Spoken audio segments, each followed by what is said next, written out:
We're here once again at this victim impact statement, the most important process of the parole hearing.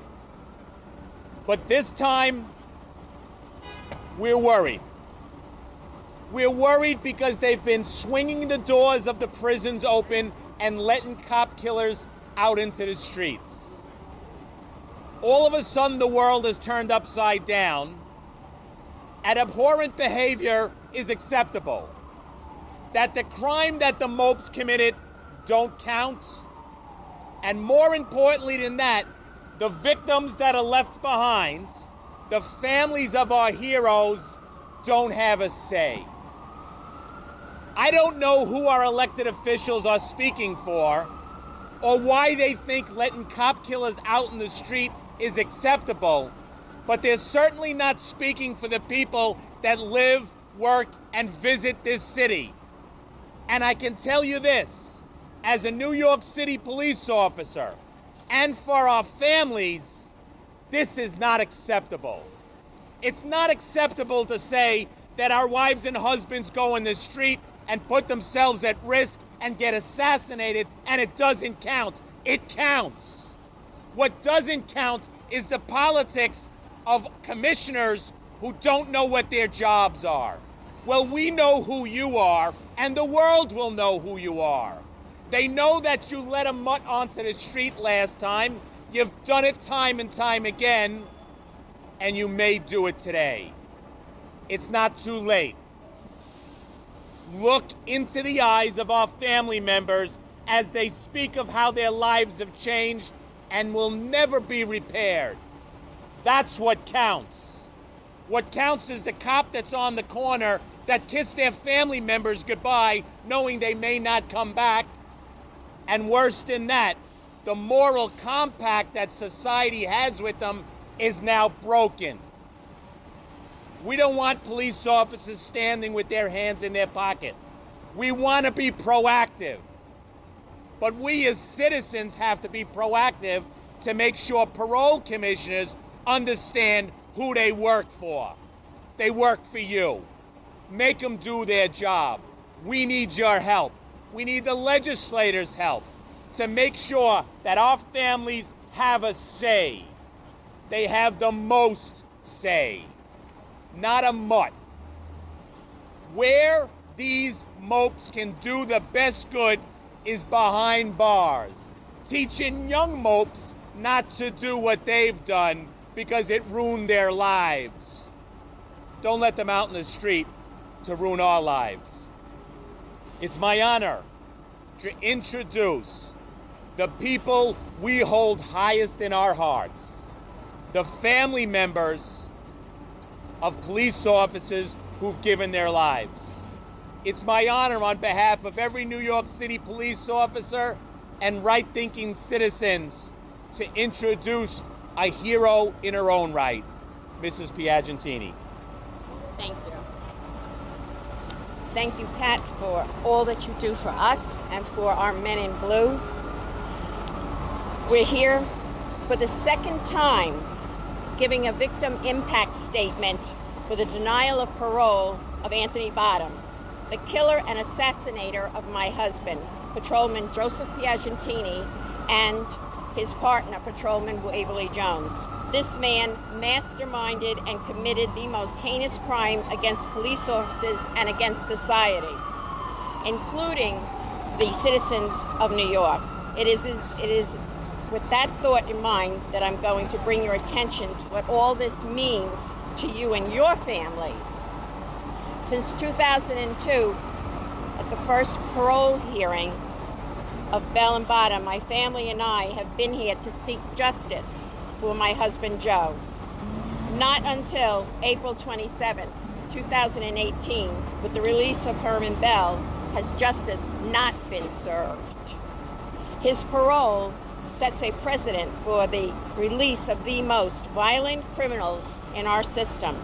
It opens the door for domestic terrorists who plan and set up assassinations of police officers like Bell and Bottom did. We also have something else that is going on, and that is MS-13. This is another group, just like the Black Liberation Army, that is also waging war against our police officers and have vowed to kill our police officers. We need to let the parole board know that we are not going to stand for the release of cop killers. There are 59 cop killers coming up for parole in the near future.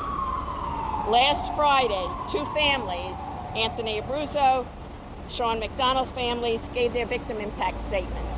Just think, there are going to be every 2 years, 59 families every 2 years. They will be standing here just like me, asking for denial of parole. We do need, I have learned a lot with the release of Herman Bell, and that is that we as citizens and widows of police officers, we have no standing. Herman Bell, he can challenge a no parole, a denial of parole. But me, as the wife of a police officer killed in the line of duty, I can't challenge that. We are now in the courts trying to get that for us, and Pat and the PBA are putting together suggestions for the legislature so that these bills will be passed. In May of 2018, the Senate put forth bills and they were passed. But we now have the Assembly who are doing nothing.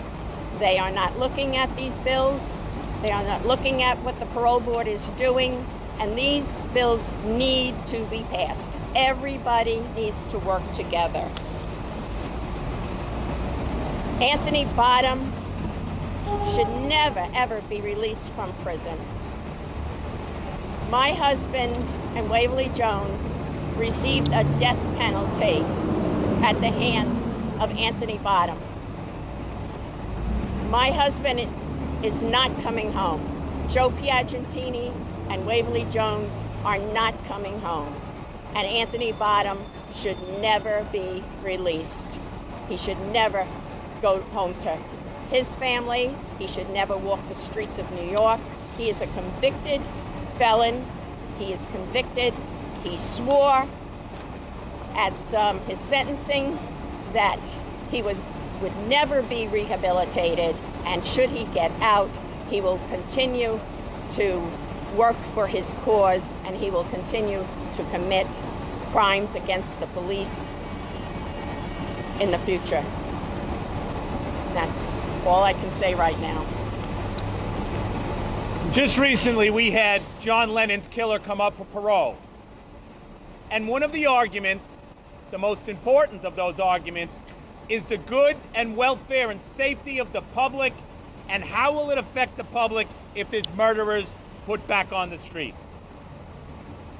New York City police officers have been killed. That standard is the most important standard. If they'll kill a cop, they'll kill anyone.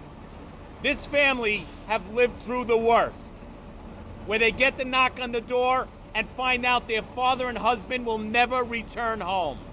Well, now they've lived another nightmare, that the monster that pulled the trigger so viciously is now walking the streets. We're asking for common sense to come back home. We need common sense to go upstairs into this parole board and do its job.